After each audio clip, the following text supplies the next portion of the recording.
रईसी और दौलत के लिहाज से गौतम अडानी ने अब मुकेश अंबानी को भी पीछे छोड़ दिया है। अडानी समूह के चेयरमैन गौतम अडानी दुनिया के सबसे अमीर लोगों की फोर्ब्स लिस्ट में वॉरेन बफेट को पीछे छोड़ते हुए 5वें नंबर पर पहुंच गए। एशिया के सबसे रईस शख्स गौतम अडानी अब दुनिया के टॉप 10 अमीर व्यक्तियों की लिस्ट में चौथे नंबर पर आ गए। Now, industrialist Gautam Adani became the second richest person in the world. वे दुनिया के दूसरे सबसे अमीर व्यक्ति बन चुके हैं। अडानी ग्रुप के चेयरमैन गौतम अडानी दुनिया के दूसरे सबसे बड़े रईस बन गए हैं। हेलो एवरीवन, जब भी बात आती है इंडिया और एशिया के रिचेस्ट पर्सन की तो हमारे मन में सबसे पहले मुकेश अंबानी का नाम आता है। लेकिन अब एक और नाम है जो मुकेश अंबानी के स्टेक को चैलेंज कर रहा है और वो नाम है गौतम अडानी का। फोर्ब्स के रियल टाइम डेटा के हिसाब से 8 फरवरी 2022 को गौतम अडानी मुकेश अंबानी को पीछे छोड़कर इंडिया और एशिया के सबसे रिचेस्ट पर्सन बन गए।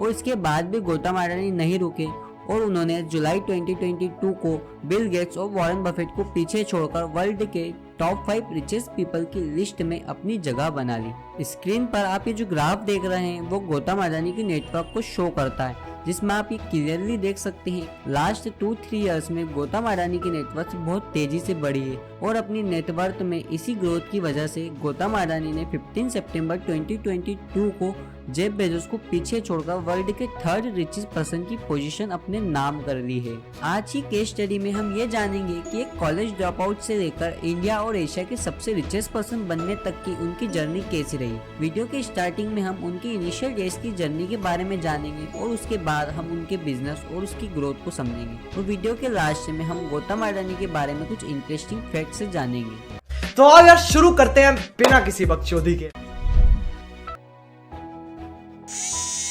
अपनी स्कूल एजुकेशन कंप्लीट करने के बाद गौतम अडानी ने बीकॉम करने के लिए गुजरात यूनिवर्सिटी में एडमिशन लिया, लेकिन उन्होंने वहां से सेकेंड ईयर में ड्रॉप आउट कर दिया और वो मुंबई चले गए। मुंबई जाकर उन्होंने जवेरी बाजार में महेंद्र ब्रदर्स की एक डायमंड ब्रोकेज फर्म में काम किया, लेकिन बचपन से ही एंटरप्रेन्योरियल माइंडसेट होने के कारण गौतम अडानी ने 2-3 साल बाद ही वहां से काम छोड़ दिया और वहीं जवेरी बाजार में अपनी खुद की डायमंड ब्रोकरेज फर्म ओपन की। लेकिन साल 1981 में गौतम अडानी के भाई मनसुख भाई अडानी ने एक प्लास्टिक फैक्ट्री बाय की थी, जिसे मैनेज करने के लिए गौतम अडानी मुंबई से गुजरात आ गए और उनके बिजनेस में एक बहुत ही इम्पोर्टेंट कंपोनेंट था पीवीसी, जो कि उन्हें अदर कंपनी से खरीदना पड़ता था। लेकिन कोई भी इंडियन कंपनी उनकी मंथली 20 टन पीवीसी की डिमांड को पूरी नहीं कर पा रही थी और फिर इसके लिए उन्होंने इंटरनेशनल मार्केट्स को एक्सप्लोर करना शुरू किया और इसी वजह से वो बाहर की कंपनी से पीवीसी इंपोर्ट करने लगे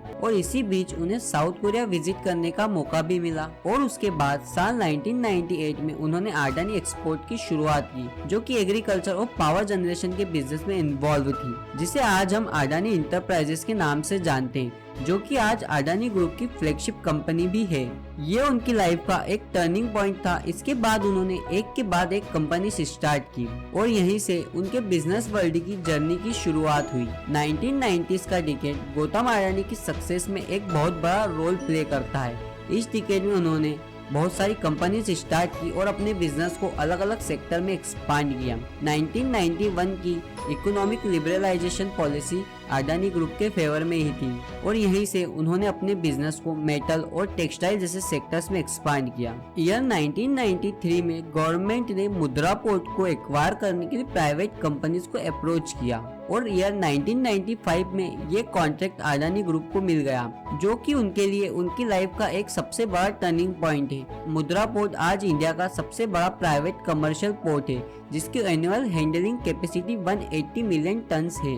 और उसके बाद उन्होंने एनर्जी सेक्टर में एंटर करते हुए अडानी पावर को एस्टेब्लिश किया, जो कि आज इंडिया की सबसे बड़ी प्राइवेट थर्मल पावर प्रोड्यूसर और सोलर पावर प्रोड्यूसर कंपनी है।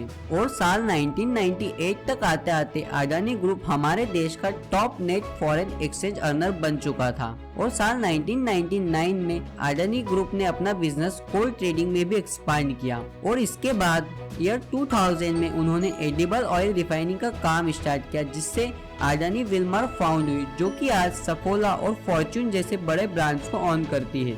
और फिर इसके बाद साल 2005 में अडानी टोटल गैस को इनकॉर्पोरेट किया गया, जो कि नेचुरल गैस और सिटी गैस डिस्ट्रीब्यूशन के बिजनेस में इन्वॉल्व है। और इसके बाद ईयर 2006 में अडानी ट्रांसमिशन को एस्टेब्लिश किया गया, जो कि इंडिया की लार्जेस्ट प्राइवेट ट्रांसमिशन कंपनी है।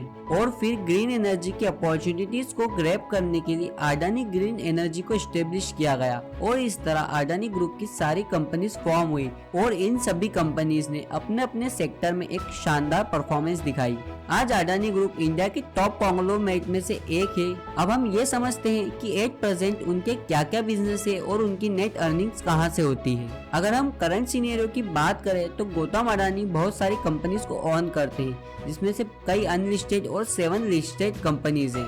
अगर हम सितंबर 2022 की बात करें तो इन सभी लिस्टेड कंपनीज की combined market cap more than $250 billion है। अडानी ग्रुप टाटा और रिलायंस के बाद इंडिया का थर्ड बिजनेस ग्रुप है जिसने $200 बिलियन की मार्केट कैप को क्रॉस किया है।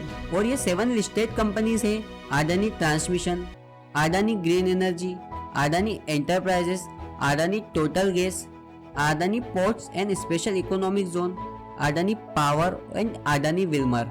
अगर हम इंडियन रुपीस की बात करें तो इन सातों कंपनीज की total market cap 21 lakh crore रुपए से भी ज्यादा है। और इसी ग्रोथ के चलते सितंबर 2022 में अडानी ग्रुप टाटा ग्रुप को सरपास करके इंडिया का सबसे बड़ा बिजनेस ग्रुप बन गया है।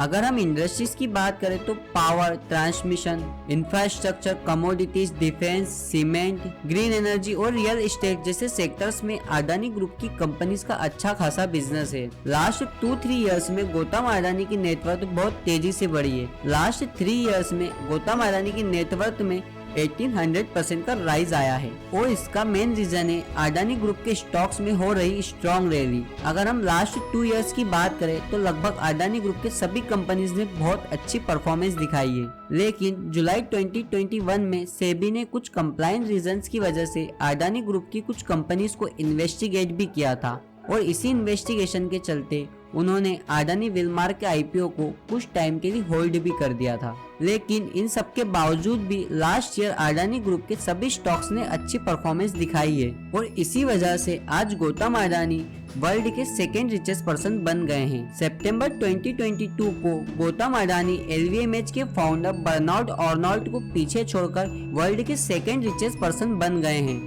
अगर हम 2022 के डेटा की बात करें तो अडानी पावर, अडानी ट्रांसमिशन और अडानी एंटरप्राइजेस में गौतम अडानी का 75% स्टेक है और अडानी पोर्ट्स और स्पेशल इकोनॉमिक जोन में उनका 65% स्टेक है। अडानी ग्रीन एनर्जी में 61 और अडानी टोटल गैस में 37% स्टेक है। और ये थी उनके बिजनेस की पूरी इंफॉर्मेशन और उनके इंडिया और एशिया की सबसे रिचेस्ट पर्सन बनने के पीछे का main reason. Interesting facts about Gautam Adani.